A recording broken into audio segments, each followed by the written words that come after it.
Hi, I'm Tim Gideon with PC Magazine in San Francisco at the launch of Apple's tablet, the iPad. Despite its 9.7-inch screen, the iPad is only a half-inch thick. Its lower panel has a 30-pin connector for syncing with your computer, and to the right, a built-in speaker. Up top, there's an earphone jack and a mic and a power button, and on the right, a volume rocker and mute button. Browsing with iPad's version of Safari is similar to the experience on an iPhone, only since the screen's bigger, the toolbar's pull-down menus don't hide the screen's content. Probably the biggest addition is iBooks, the ebook functionality we all knew was coming. Page turns look really cool, and horizontal view shows 2 pages at once. Behind the virtual bookshelf, there's a store with New York Times bestsellers you can buy in what looks like a very quick manner, although we were not able to demo it yet.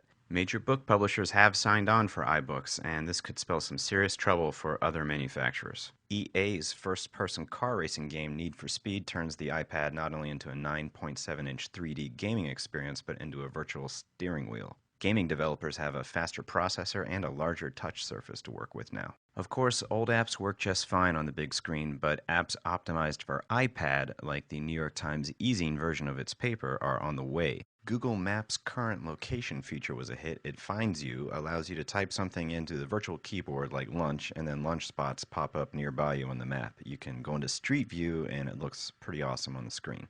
The photo experience is best for Apple computer owners. It syncs with their iPhoto library. You can search by events, faces, places, or albums. It's really easy to see every photo in a group when you pinch and expand, and of course, high-res images look great on that big screen.